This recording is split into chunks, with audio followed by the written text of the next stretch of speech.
오늘 본문 13절을 보시면 바울은 우리가 만일 미쳤어도 하나님을 위한 것이요 정신이 온전하여도 너희를 위한 것이니 라고 합니다. 이 말은 무슨 뜻일까요? 바울은 사역을 하면서 두 가지의 모습을 지니고 있었습니다. 하나는 마치 미친 사람처럼 보이는 것이었습니다. 그리고 또 다른 하나는 비교적 정신이 온전해 보이는 것이었습니다.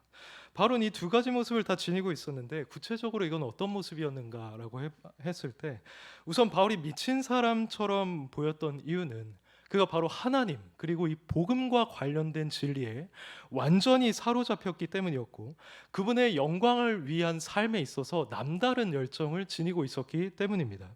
그는 다른 사람이 보기에 정말 이상했을 것입니다. 예수님을 신이요 구세주로 믿는 것 자체도 불신자들에게는 그렇게 여겨졌겠지만 무언가에 마치 사로잡힌 것처럼 한 가지에만 열중하는 모습이 그러했을 겁니다. 그래서 바울은 실제로 다른 이에게 내가 미쳤다라는 말을 들은 적이 있습니다. 사도행전 26장 24절에 등장하는 베스도가 당시 결박되어 있었던 바울에게 바울아 내가 미쳤도다 내 많은 학문이 너를 미치게 한다라고 했습니다.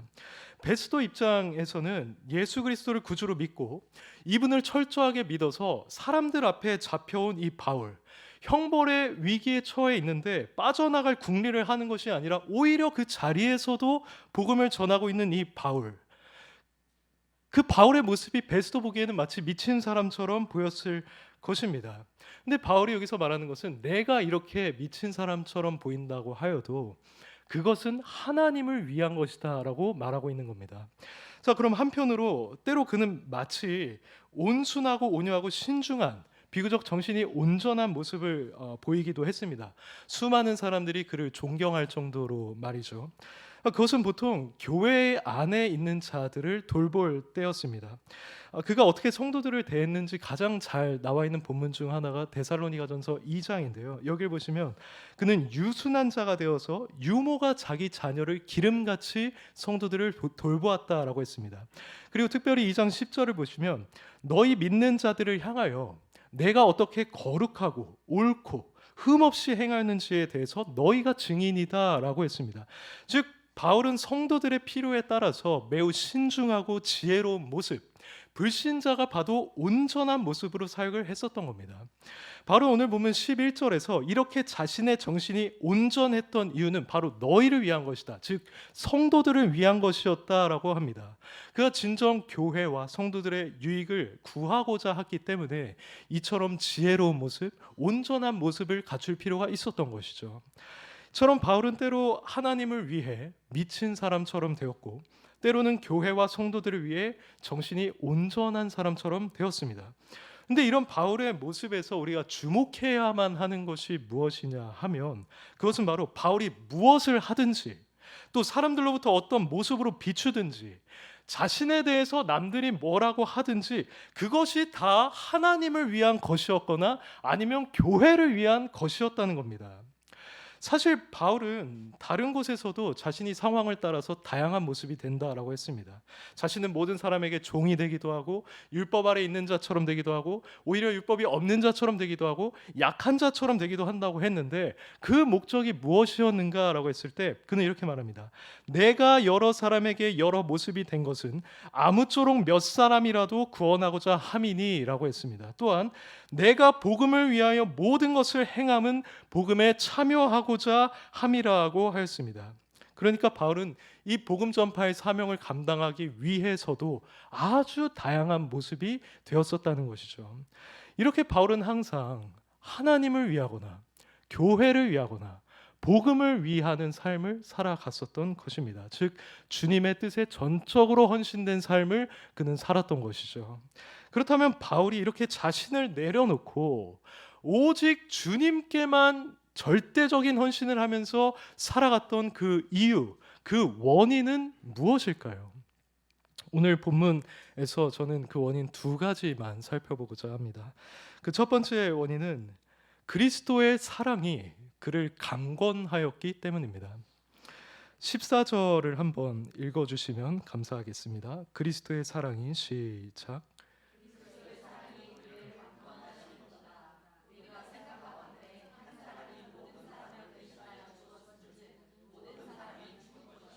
여기서 강권한다라는 말은 무언가 바울을 지배하고 통제하고 강한 압박을 가한다라는 뜻입니다. 근데 여기에 사랑이라는 단어가 있어서 자칫하면 우리는 바울이 그리스도를 정말 사랑했기 때문에 그것에 의해서 지배를 받았구나. 그래서 이렇게 전적으로 헌신을 했구나라고 이해할 수 있는데 사실 본문이 이해하는 바는 그것이 아닙니다. 오히려 이것은 그리스도께서 바울을 사랑하신 바로 그 사랑을 가리키는 말입니다. 그리스도의 사랑이 바울을 지배하고 바울을 압박했다라는 것입니다. 그 사랑이 그를 지배했기 때문에 많은 영어 번역본에서 번역을 한 것처럼 바울을 컨트롤했기 때문에, 즉 그를 휘어잡고 어느 한 방향으로 이끌어 갔기 때문에 그는 주님께 전적으로 헌신된 삶을 살았던 것입니다. 그렇다면 이 그리스도의 사랑이란 무엇입니까?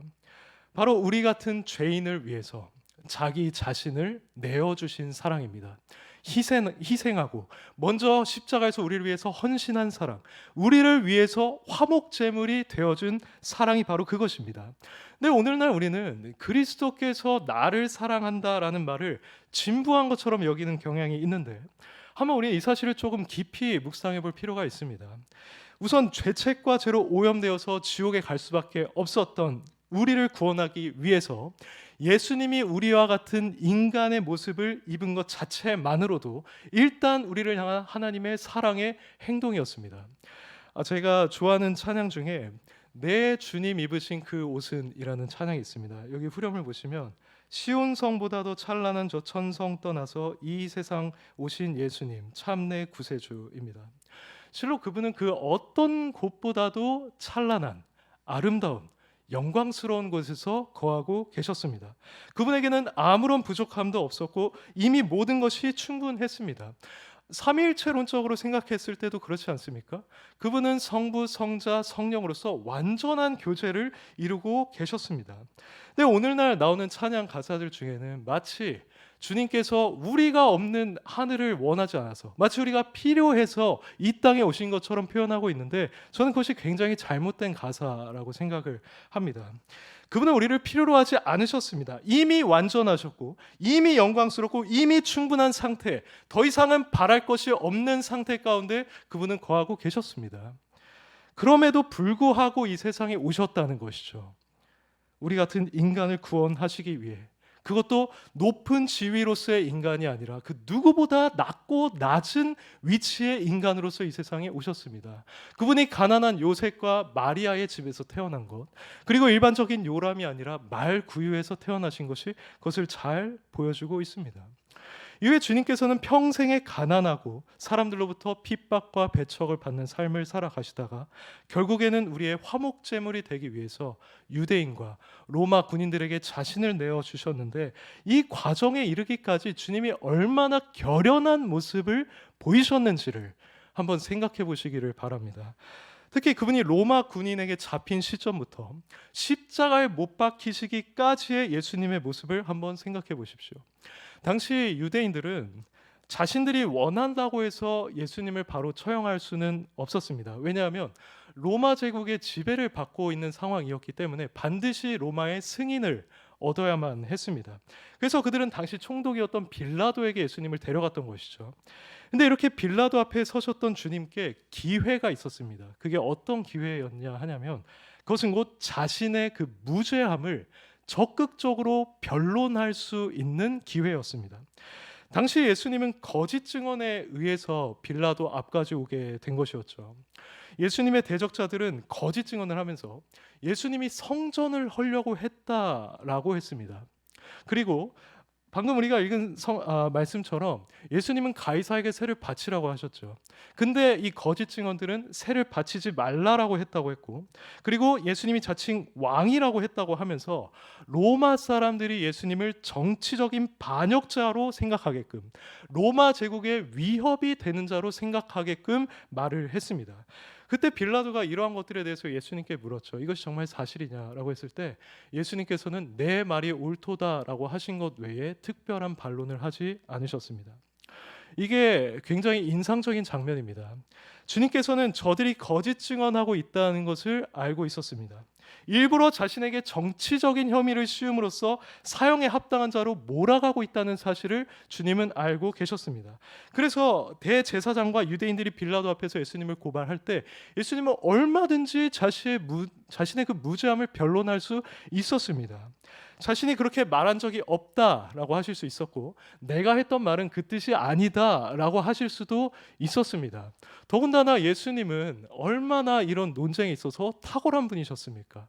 그분처럼 말한 사람은 없었다고 모든 사람들이 하나같이 증언했습니다. 그럼에도 불구하고 주님은 아무런 말도 안 하셨다는 것이죠. 최소한의 대답만 하셨을 뿐 그분은 어린 양처럼 잠잠하셨습니다. 말을 잘 했다면 빌라도가 그를 풀어줄 수 있는 상황이었습니다. 그럼에도 불구하고 주님께서는 그렇게 하셨던 것입니다. 그래서 예수님은 어떻게 되셨습니까? 예수님은 바로 채찍에 맞으러 가셨습니다. 근데 우리는 이때 채찍 형벌에 대해서 조금 분명히 이해하고 있을 필요가 있는데요. 이때 맞았던 그 채찍이라는 것은 단순히 우리 등에 때려서 타박상을 가하는 그런 채찍이 아니었습니다. 이때 채찍은 짤막한 막대 손잡이였고 가죽끈을 여기에 달아서 이 끝에 나비나 청동 조각 아니면 날카롭게 가른 뼈 조각을 달아놨었습니다. 그래서 그것으로 등을 내리쳤는데 한 사람만 친 것도 아니고 좌우에 군인들이 서서 번갈아 가면서 그 등을 쳤습니다. 근데 이때 채찍 끝부분에 있는 그 물건이 살갗을 찢어서 종종 몸의 정맥과 동맥이 보이기까지 했다고 합니다. 심한 경우에는 창자와 내부 기관까지 드러났었다고 합니다. 그래서 이 채찍은 그냥 죽이기 전에 하는 어떤 준비 작업이 아니라 실제로 죽음에도 이를 수 있는 그러한 형벌이었고, 그래서 저명한 역사학자인 요세푸스나 유세비우스 같은 자는 이것을 매우 소름 끼치는 형벌로 묘사했었다고 합니다.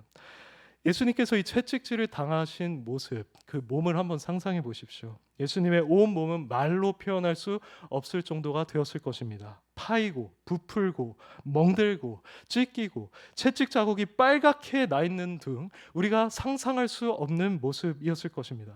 근데 여기서 끝이 아니었습니다. 로마 군인들은 예수님의 옷을 이제 벗기고 홍포를 입혔고 가시관을 엮어서 그분의 머리에 씌웠습니다. 그리고 갈대로 예수님의 머리를 마구 치기 시작했는데, 이렇게 예수님의 머리를 쳤을 때 예수님의 머리에 있던 이 가시관은 예수님의 머리를, 이마를 비롯한 머리에 더욱더 깊숙이 박히게 되었습니다. 그래서 이 머리로부터 나는 피가 예수님의 얼굴, 목, 전신까지 흐르게 되었습니다. 안 그래도 이미 채찍에 의해서 몸이 피투성이가 된 상황인데 더 그 피로 흥건하게 되셨던 겁니다. 근데 예수님께서 당한 고난은 이게 다가 아니었습니다. 예수님은 정신적으로도 고통을 겪으셨습니다. 기본적으로 대제사장들 그리고 유대인들이 예수님에 대해서 공격을 할 때 그것만으로도 예수님이 힘드셨을 터인데, 그들은 예수님의 얼굴에 침을 뱉었고 주먹으로 치고 손바닥으로 치면서 선지자 노릇을 하면서 누가 널 쳤는지 맞춰보라고 하고 조롱을 했습니다. 이건 로마 군인들도 마찬가지였습니다. 로마 군인들도 예수님 앞에 무릎을 꿇고 유대인의 왕이여라고 희롱을 하면서 침을 뱉었습니다.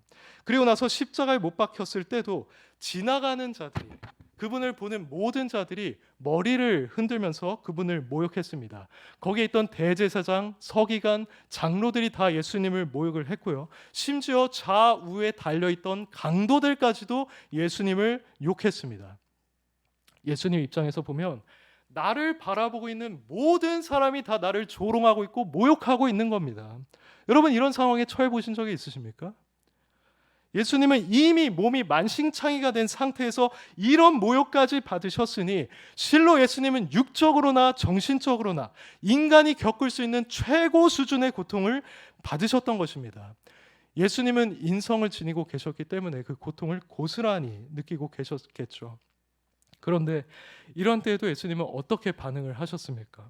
놀랍게도 이때 역시도 예수님은 조용하셨습니다. 그리고 자신의 능력을 사용하면 얼마든지 이 유대인들, 로마인들을 제압하고 당장 십자가에서 내려와서 이 사람들을 죽음에 이르게 할 수 있었음에도 불구하고 예수님은 그렇게 하지 않으셨습니다. 그분은 묵묵히 그 모든 상황을 감당하셨고 결국에는 그러한 육적, 정신적 고통 가운데 십자가에서 죽음을 맞이하셨습니다. 여기서 우리는 질문해 보아야 합니다. 왜 예수님께서 이렇게 스스로 지혜와 능력으로 풀려날 수 있었음에도 불구하고 잠잠하시고 그 능력을 사용하지 않으셨던 것입니까? 왜 그렇게 인간이 겪을 수 없는, 상상도 할 수 없는 최고 수준의 고통을 당하셨음에도 불구하고 왜 그 무한한 능력을 갖고 계신 분이 자신을 위해서 아무런 조치도 취하지 않으셨던 것입니까? 그 이유가 바로 사랑이었습니다. 그분은 죄인들을 사랑하셨습니다. 이 자리에 있는 바로 우리들을 말입니다. 그분의 목적은 단 하나였습니다. 자신이 죄인들을 위한 화목제물이 되는 것이었습니다. 그분은 우리를 구원하기를 원했습니다. 그분은 우리가 지니고 있는 이 죄의 추악함, 심각함, 그리고 지옥의 그 비참함이 어떠한 것인지를 알고 계셨습니다. 그래서 예수님이 그런 말씀하셨죠. 너희들의 몸의 한 지체가 없어지고 차라리 지옥에 들어가지 않는 것이 낫다라고 말씀을 하셨습니다. 근데 그분이 보시기에 우리는 의심의 여지 없이 이 지옥에 들어가고 말 그런 자들이었습니다. 그래서 그분은 자신이 화목제물이 되심으로써 우리를 대신해서 이 모든 진노와 저주를 받으심으로써 우리를 구원하고자 하셨습니다. 이것을 이루고자 하셨습니다. 어떻게든 아무리 자신이 저 시온 성보다 찬란한 그 성을 떠나서 이 낮고 낮은 자리에 온다고 하여도, 또는 공생의 내내 동안 몸둘 곳이 없는 가난한 삶을 산다고 하여도, 또 거짓 증언으로 인해서 처참하게 채찍을 맞고 온몸이 피투성이가 된다고 할지라도 그분은 바로 이 비참한 죄인인 우리를 구원하기 원하셨던 것입니다. 그래서 그분은 아무 말도 안 하신 것입니다. 그래서 그분은 자신의 전능한 그 능력을 조금도 사용하지 않으셨던 겁니다. 자신이 이런 일을 당해야만 우리를 구원할 수 있다는 것을 그 누구보다 잘 알고 계셨기 때문에 그렇게 하셨습니다. 실로 그분은 우리를 사랑하셨던 겁니다. 이 사랑은 인간적인 차원에서 가늠할 수 없는 사랑입니다. 아무리 부모님이 저와 여러분을 사랑한다고 한들 이 사랑에 비교할 수 있겠습니까? 제가 아내를 사랑하고 또는 남편을 사랑한다고 한들 이 사랑과 과연 우리가 비교할 수 있겠습니까? 아무리 우리를 위한 위대한 희생이 있다고 한들 우리를 지옥에서 건지시기 위해서 영원하신 하나님의 아들이 한 이 희생과 비교할 수가 있겠습니까?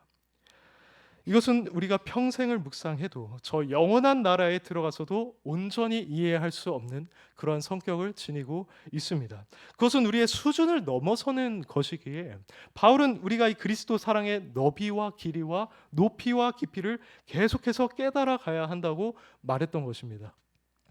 바울을 강권했던 사랑이 바로 이 사랑입니다. 바울이 본문에서 그리스도의 사랑이 나를 강권한다, 나를 지배한다, 나를 압박한다, 나를 이끌어간다 라고 했을 때 그가 말한 사랑이 바로 이 사랑이라는 것입니다. 바로 여기에 그가 평생을 주님을 위해서 헌신하며 살아갔던 원인이 있습니다. 사람들이 보기에 미친 사람처럼 보이든 온전한 사람처럼 보이든 하나님과 그의 영광을 위해서 나아갔던 이유가 이것입니다. 그가 모든 사람에게 모든 모양이 되었던 이유도 바로 이것입니다. 그가 그리스도의 대의를 항상 추구했던 이 모습들은 바로 그가 그리스도의 사랑을 깊이 깨달았던 데 그 이유가 있습니다. 사랑은 그로 하여금 그분을 위해서 살지 않을 수 없게 만들었던 것입니다. 사랑하는 성도 여러분, 우리는 이 사랑에 대해서 얼마나 알고 있습니까? 우리는 그리스도가 나를 사랑한다라는 말을 자주 합니다. 누군가는 진부하게 생각할 정도로 이 명제는 우리에게 아주 익숙합니다. 그러나 우리는 정말 이 사랑을 제대로 깨달았다고 말할 수 있습니까? 그분의 사랑의 크기를 100이라고 한다면 우리는 그 가운데서 몇이나 깨달았습니까? 우리는 바울이 느낀 것에 비해서 너무나 그 사랑에 무감각한 채로 살아가고 있지는 않습니까? 이것에 대해서 우리는 부끄러워해야 합니다. 그리고 그 사랑의 깊이를 더 깊이 깨닫게 되기를 갈망해야만 합니다. 그것이 단순히 우리의 머리로만이 아니라 우리의 마음으로, 우리의 온 영혼으로 그 사랑을 절절하게 느낄 수 있는 자들이 되어야 합니다. 이것을 느낄 때 우리는 비로소 바울과 같은 삶을 살아갈 수가 있습니다. 주님께 전적으로 헌신되어서 사나 죽으나 주님을 위하는 바로 그러한 삶을 말입니다. 그러므로 현재 성도님들께서 이 사랑에 대해서 어느 정도 느끼고 계시는지 저로서는 알 수 없지만 이 사랑을 더 깨닫게 해달라고 간구하시기를 바랍니다. 여러분이 진정 예수 그리스도를 믿고 구원받은 자로서 이제 그분을 위해서 살아가야 한다는 정체성을 지닌 자들이라고 하신다면 이 사랑을 더 깊이 깨닫게 해달라고 간구하시기를 바랍니다. 그러면 성령님께서는 그 사랑이 어떠한 것인지 실제적으로 여러분들 마음속에 가르쳐 주실 것입니다. 로마서 5장 5절 말씀을 보시면 우리에게 주신 성령으로 말미암아 하나님의 사랑이 우리 마음에 부은 바 됨이니라고 합니다. 이것은 성령께서 하나님의 사랑을 자신으로 하여금 깨닫게 해주신다는 말인데, 성령님은 그 사랑을 그냥 우리의 머리로만 지식적으로만 알게 하지 않으시고 우리 마음 깊은 곳에 그것도 풍성히 부어 주심으로써 그것을 깨닫게 하여 주십니다. 그러므로 우리는 이 사랑을 깨달아 가는 일에 있어서 성령님의 역할을 인정하고 그분께 나아가야만 하는 것입니다. 이와 더불어서 우리는 예수 그리스도의 십자가 사건, 이것을 자주 묵상해야만 하겠죠. 그분이 의인도 아니고 선인도 아니고 우리 같은 죄인이요 원수를 위해서 죽었다는 이 역사적이고 객관적인 사실을 우리는 반복해서 묵상해야만 할 것입니다. 우리가 어느 정도 이 사랑을 깨닫게 된다면 그것은 우리를 강권할 것입니다. 우리를 통제하고 우리를 움직이게 할 것입니다. 하지만 만약에 우리가 이 사랑을 알지 못한다면 우리는 움직이지 않을 것입니다. 우리는 여전히 멈춰 있을 것입니다. 그리고 복음이 주는 유익만을 바랄 뿐 헌신하거나 희생하는 일에는 관심을 갖지 않을 것입니다. 오늘날 교회마다 보편적으로 피상적인 그리스도인들이 늘어나는 이유 또는 이미 많이 존재하고 있는 이유가 무엇입니까? 그것은 바로 이 사랑에 대해서 알지 못하기 때문이 아니겠습니까?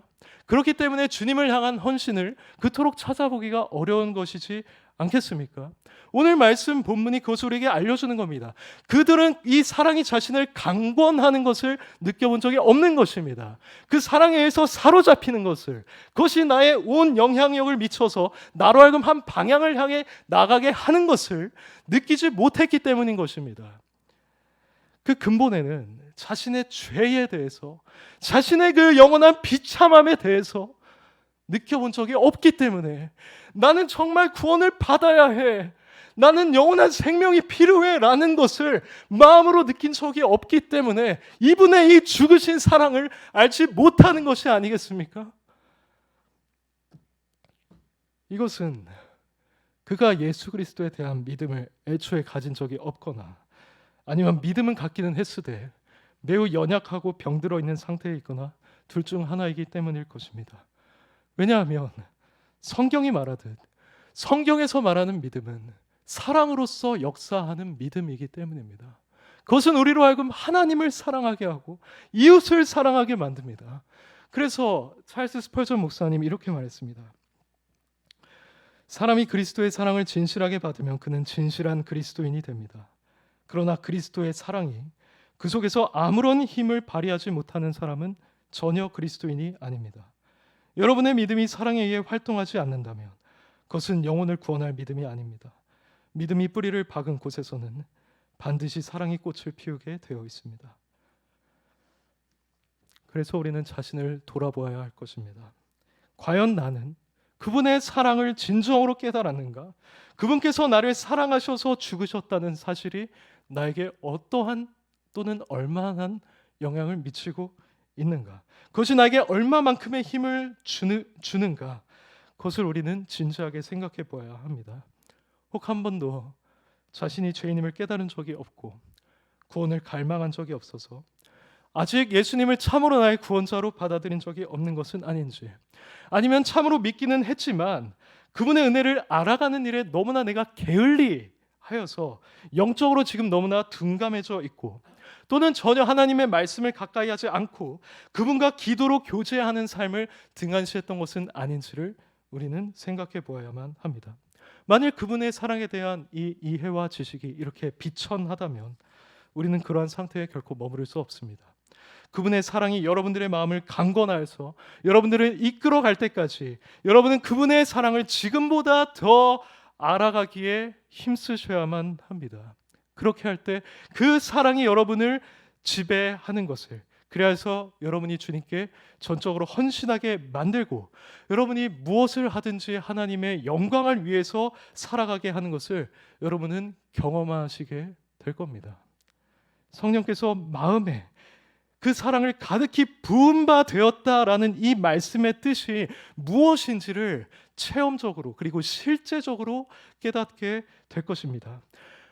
만약에 우리 모두가 이 올고등교회 공동체가 이런 사랑으로 충만하다면 우린 너무나 아름다운 공동체가 되지 않겠습니까? 그리고 우리는 너무나도 주님께서 기뻐하시는 그런 모습으로 또 사람들로부터 칭송받는 모습의 교회로 나아가지 않겠습니까? 이 자리에 있는 모두가 그 그리스도의 사랑에 의해서 강건함을 받을 때 우리의 대화는 어떻겠습니까? 우리가 모여서 대화를 나눌 때 우린 세속적인 이야기를 하지 않을 것입니다. 오히려 우리를 사랑하신 그리스도에 대한 이야기를 하겠죠. 또 우리의 예배는 어떻겠습니까? 그분을 향한 진실한 감사와 기쁨이, 또 자원하여 경배하고자 하는 그 마음이 충만할 것입니다. 그리스도를 더 알아가고자 하는 마음이 뭉쳐서 그분을 알아가게 될 것이고요. 그분의 대인 복음 전하는 일에 힘쓸 것이고 이웃 사랑하는 일도 마찬가지일 것입니다. 저는 이것이 바로 교회의 부흥이라고 봅니다. 부디 이런 역사가 우리에게 더 충만하게 일어날 수 있도록 우리 마음에 그분의 사랑이 정말로 부어지는 역사가 일어날 수 있도록 여러분들 각 개인의 자리에서 그리고 또는 이 자리에서 다 함께 기도해 주시기를 바랍니다. 그래서 우리 모두가 이 사랑으로 충만하도록 말입니다. 그러면 우리는 바울처럼 그 사랑의 강건함을 받아서 그분을 위해서 사는 것에 기꺼이 우리 자신의 생명을 바치게 될 것입니다.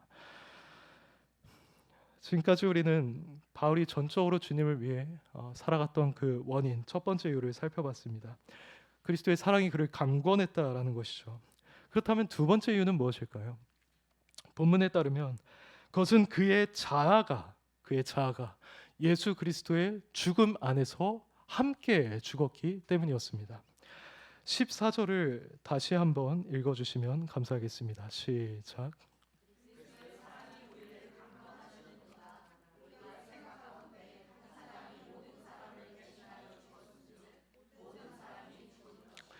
네, 여기서 한 사람은 분명히 예수 그리스도를 가리킵니다. 예수 그리스도께서 모든 사람을 대신하여 죽으셨다라고 하는데 당연히 여기서 모든 사람은 전 인류를 의미하는 것이 아닙니다. 만약 그렇다고 한다면 성경에서 심판이라는 말과 지옥이라는 말은 사라져야 할 것입니다. 그러므로 여기서 말하는 모든 사람은 그분이 사랑하신 개개인의 총합, 즉 미리 택함을 받은 하나님의 백성들을 말합니다.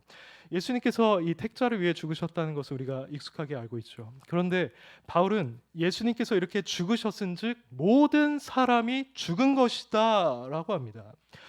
예수님께서 하나님의 백성을 위해서 죽어서 그 하나님의 백성들도 죽었다는 말인데 당연히 우리는 이것을 문자적이고 육적인 의미에서 해석할 수 없습니다. 왜냐하면 바울이 이 말을 하고 있을 당시에 그리스도인은 육적으로 살아 있었기 때문이죠.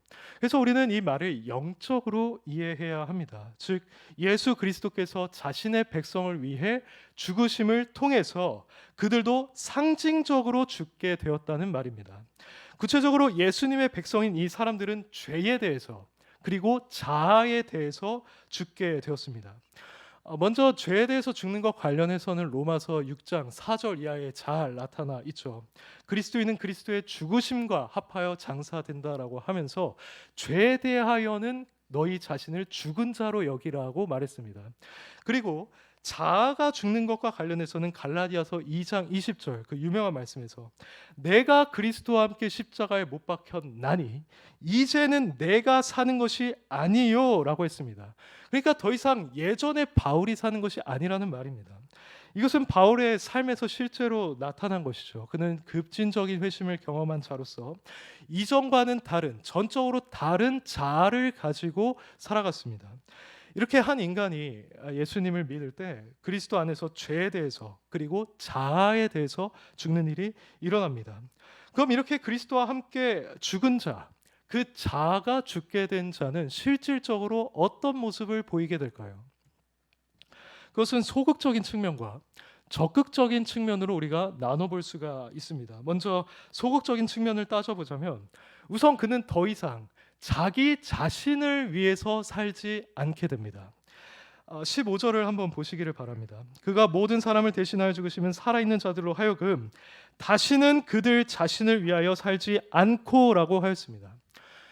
여기에 쓰인 헬라어 단어가 메케티라는 단어인데 이제 더 이상 무엇을 하지 않는다. No more, no longer 이런 의미를 지니고 있습니다. 그러니까 지금까지는 이렇게 행했지만 앞으로는 이렇게 행할 것이라는, 즉 과거와는 완전히 반전되는 행동을 가리키는 단어로 이 메케티가 쓰인다는 겁니다. 그럼 이 단어가 여기서 쓰였다는 것은 예수 그리스도께서 위하여 죽으셨던 하나님의 백성들이 이전에는 자기 자신을 위해서 살았다는 겁니다. 그런데 여기서 바울이 말하는 이 범위를 생각해 보시기 바랍니다. 하나님의 백성들 전부를 가리켜서 이렇게 표현하고 있습니다. 구원받은 하나님의 백성 중 일부만 자신을 위해서 살았다는 것이 아닙니다. 그게 아니라 그들 전부가, 이 구원받은 백성들 전부가 이전에는 다 자신을 위해서 살았다는 겁니다. 한 명도 예외 없이 말이죠. 아무리 우리가 보기에 지금 선해 보이는 성도가 있다고 할지라도 그 사람도 예수님을 믿고 회심하기 전에는 자신을 위해서 살았다는 겁니다. 그렇다면 어째서 이런 일이 일어나는 겁니까? 왜 모든 사람들은 자신을 위해서 살아갈 수밖에 없는 겁니까? 이것은 지금 우리 주변에서도 얼마든지 목격할 수 있는 일입니다. 근본적으로 사람들은 누구나 다 이기적인 마음을 갖고 살아가고 있죠. 이게 나쁜 이기심이 아니라고 할지라도 사람은 자신들에게 초점을 맞춰서 살아가고 있습니다. 자신이 원하는 것, 자신이 가치 있다고 여기는 것, 자신을 행복하게 만드는 것, 자신을 만족시키는 것, 자신이 옳다고 여기는 것, 자신의 안위를 위한 것, 이것을 추구하며 나를 위해서 나의 뜻을 따라서 살아간다는 겁니다. 그럼 왜 이런 모습이 우리에게 나타나는 것인가? 라고 했을 때 그것은 바로 모든 인간이 그 아담의 죄악된 본성을 물려받고 태어났기 때문인 겁니다. 본래 인간은 자신을 위해서 살도록 창조되지 않았습니다. 즉 이 자아의 방향이 원래 이 방향이 아니었다라는 겁니다.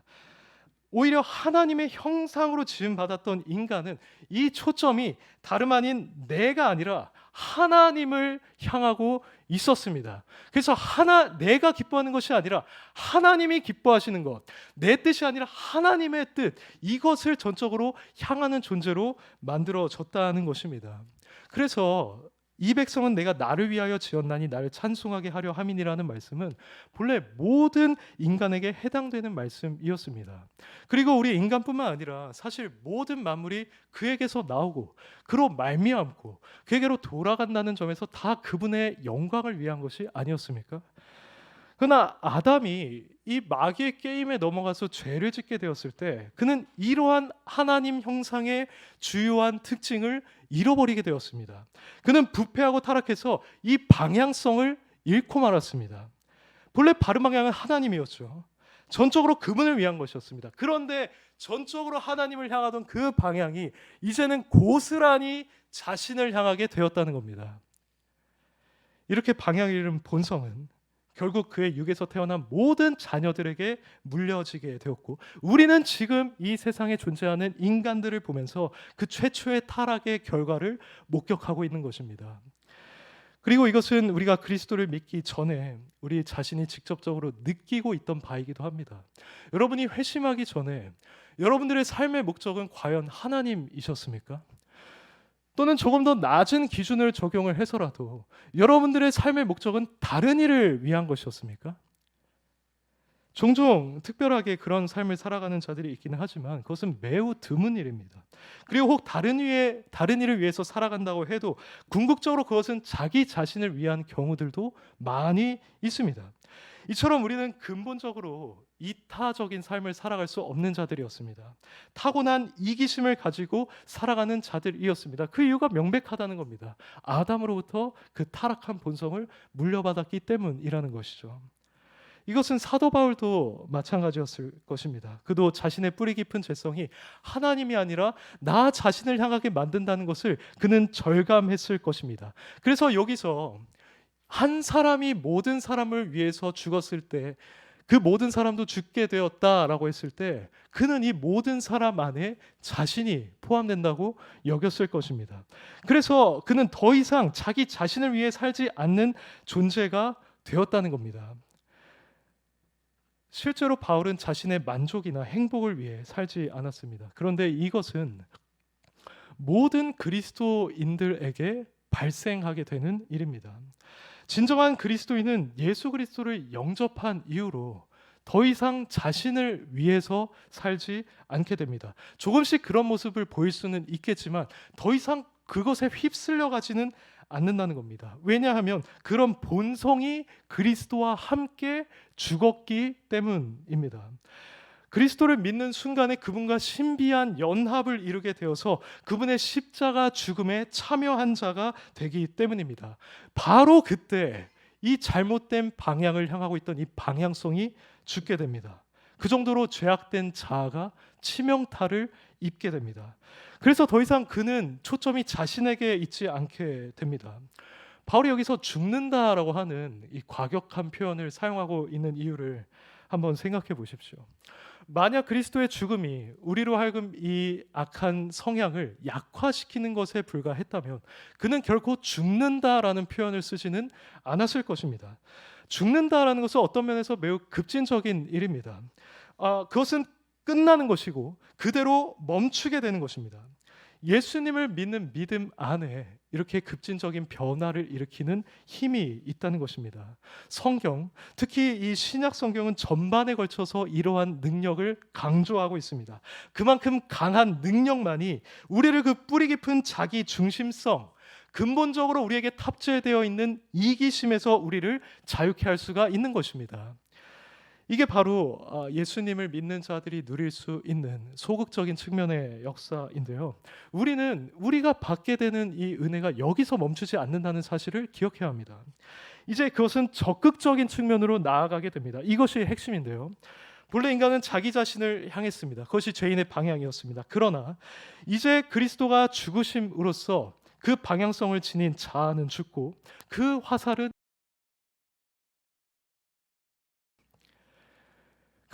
이제 예수 그리스도를 향하게 되어 있습니다. 예수 그리스도와 함께 죽은 결과 더 이상 자신을 위해서 살지 않고 여기서 멈추는 뿐만 아니라 이제는 그 방향이 전적으로 예수 그리스도께 초점이 맞춰지게 된다는 것입니다. 15절을 한번 보십시오. 그가 모든 사람을 대신하여 죽으심은 살아있는 자들로 하여금 다시는 그들 자신을 위하여 살지 않고 오직 그들을 대신하여 죽었다가 다시 살아나신 이를 위하여 살게 하려 함이라. 하반절에 이 적극적인 측면이 잘 나타나고 있습니다. 그것은 곧 그들을 대신하여 죽었다가 다시 산 예수를 위해 사는 것입니다. 이것은 너무나 놀라운 변화이고 한 영혼에 일어나는 놀라운 사건입니다. 그의 방향성이 전적으로 바뀌게 되는데 그것이 오직 그리스도를 향하게 되는 것입니다. 오늘 본문은 이것이 예수님께서 죽으시고 부활한 목적이었다고 말합니다. 앞서 말씀드렸듯이 그분은 우리를 구원하기 위해서 영생을 주기 위해서 그런 처참한 고통을 당했다고 했었죠. 그런데 그리스도의 목적은 그것이 다가 아니었습니다. 그분은 우리로 하여금 죄악된 이 방향성을 바꾸도록 하기 위해서 이전까지 자신만을 바라보고 나만을 위해서 살아갔던 자가 이제는 예수님만 바라보고 그분을 위해서만 살아가도록 하기 위해서 그 처참한 고통과 죽음을 당하셨다는 것입니다. 이런 목적이 그 안에 분명하게 포함되어 있었다는 겁니다. 이런 점에서 예수님은 우리에게 값싼 은혜를 제공할 생각이 전혀 없으셨습니다. 즉 단순히 우리가 구원을 받고 기존에 가지고 있는 그 죄악된 본성을 따라 살아가도록 우리를 내버려둘 용의를 예수님은 지니고 있지 않았습니다. 그분은 완벽한 구원자이십니다. 또 그분은 능력의 구원자이십니다. 그래서 우리로 하여금 주님 안에서 전적으로 변화시킴으로써 우리의 죄책을 해결하실 뿐만 아니라 우리가 가지고 있는 이 죄의 오염도 해결시켜 주시는 것입니다. 그래서 그분의 피는 성경에서 우리의 죄책을 씻을 뿐만 아니라 우리의 양심까지도 씻는다고 표현합니다. 히브리서 기자는 이렇게 말했습니다. 하물며 영원하신 성령으로 말미암아 흠없는 자기를 하나님께 드린 그리스도의 피가 어찌 너희 양심을 죽은 행실에서 깨끗하게 하고 살아계신 하나님을 섬기게 하지 못하겠느냐라고 했습니다. 또한 우리가 마음의 뿌림을 받아 악한 양심으로부터 벗어났다라고 했습니다. 이렇게 그분의 피는 우리의 양심을 씻어줍니다. 우리의 마음을 깨끗하게 만듭니다. 그래서 결국에 다시금 본래 하나님의 형상이 마땅히 향했어야 하는 그 방향, 그리스도를 향하는 방향으로 살아가게 하시는 것입니다. 예수님이 이런 목적을 지니고 죽으셨다면 그 목적은 반드시 이루십니다. 이것이 오늘 본문에 나타나는 바울의 삶을 설명하고 있는 것입니다. 그는 미쳐도 하나님을 위해서라고 했고 정신이 온전하여도 교회를 위해서라고 했습니다. 내가 수많은 다양한 모습을 하여도 그것은 복음을 위해서라고 했습니다. 근데 그 원인이 바로 이러한 역사가 그에게 일어났기 때문이라는 것이죠. 그는 다른 곳에서 이렇게 말했죠. 내가 살아도 주를 위하여 살고 죽어도 주를 위하여 죽나니 사나 죽으나 우리가 주의 것이로다 라고 했습니다. 오늘 본문 말씀만큼 이러한 바울의 삶을 잘 설명해 주는 구절은 없는 것입니다. 그렇다고 한다면 이제 우리는 생각해 봐야 합니다. 먼저 우리는 자신의 방향성에 대해서 생각해 보아야 합니다. 내가 지금 이 삶에서 추구하는 바는 무엇인가? 나의 방향은 어디를 향하고 있는가? 나의 관심은 무엇인가? 나의 비전은 무엇인가? 나의 일상, 나의 휴식은 무엇을 위해서 존재하는가? 내가 직장에 있든지 가정에 있든지 혼자 있든지 그곳에서 나타나는 나의 말과 나의 행동은 어떠한 방향성에 의해서 지배를 받고 있는 것인가? 이것을 우리는 생각해 보아야 합니다. 여기서 우리는 두 가지를 생각해 볼 수 있는데요. 첫 번째는 앞서 말씀드린 소극적인 측면과 관련해서 나는 지금 여전히 나 자신을 위해서 살고 있지는 않은가를 돌아보아야 합니다. 만약 그렇다면 우리는 지금이라도 철저하게 회개해야 합니다. 그것은 죄악된 본성, 우리가 그리스도와 함께 십자가에 못 박히기 전에 우리를 지배하고 있던 그 본성의 잔재이기 때문입니다. 반대로 만약 우리가 자신을 위해 살고 있지는 않는 것 같다라고 한다면 그것은 감사한 일입니다. 하지만 우리는 여기서 만족해서는 안 됩니다. 윌리엄 핸드릭슨이라는 자는 이렇게 말했습니다. 단순히 이기적이 아닌 사람이라고 해서 그 사람이 그리스도인이라고 할 수 없습니다라고 합니다. 그러니까 이 말은 소극적인 측면만 지금 충족되었을 뿐이라는 말입니다. 그래서 그는 이어서 다음과 같이 말합니다. 단순히 이기적이지 않은 사람이 그리스도인이라고 할 수 없습니다라고 한 뒤에 오직 그리스도를 위하여 사는 자만이 그리스도인이라고 할 수 있습니다라고 했습니다. 이것이 바로 적극적인 측면입니다. 그리스도를 위하여 사는 것이죠. 그러므로 우리가 자신 있게 나는 그리스도인이다라고 할 수 있으려면 우리에게는 이 두 가지가 다 존재해야 합니다. 그러니까 나 자신을 위해서 살지 않는 것도 존재를 해야 되고요. 거기서 더 나아가서 이제는 오직 그리스도만을 위해서 살아가는 것이 우리에게 병존하고 있어야만 나는 당당하게 그리스도인이다 라고 말할 수 있다는 것입니다. 이러한 역사가 우리 안에 일어날 때라야 우리는 전적으로 바울처럼 주님께 헌신된 삶을 살아갈 수가 있습니다. 그러므로 사랑하는 여러분, 오늘 이 본문 말씀을 여러분에게 적용시켜 보시기를 바랍니다. 여러분이 놀라운 구원 역사의 소극적인 측면과 적극적인 측면을 충분히 경험을 하셨는지를 돌아보시기를 바랍니다. 만일 이러한 역사가 여러분의 내면에 조금도 없다고 느껴지신다면 여러분들은 오늘부터라도 이것을 두고 회개하는 마음 그리고 겸비한 마음으로 하나님께 나아가셔야만 합니다. 예수 그리스도의 복음을 붙잡는 가운데 오직 나 자신만을 향하는 이 죄악된 본성을 제거해달라고, 그리고 오직 그리스도만을 향하는 그 새로운 본성을 나에게 부어달라고 간구해야만 합니다. 바울이 로마서 14장 7절에서 이런 말을 했죠. 우리 중에 누구든지 자기를 위하여 사는 자가 없고 자기를 위하여 죽는 자도 없도다라고 했습니다. 그러니까 자기를 위해 살지 않고 그리스도를 위해 살아가는 것이 바울이 말하고 있는 우리, 곧 그리스도인들이 지니고 있는 당연한 특징이라는 것입니다. 그러므로 우리에게 그것이 없다면 이것에 대한 문제의식을 느껴야 하지 않겠습니까? 그리고 내가 이런 마음을 가질 수 있게 해달라고 그런 갈망과 갈급함을 우리는 가져야 하지 않겠습니까? 하나님은 누구든지 구하는 자에게 이 은혜를 부어주실 수 있는 분이십니다.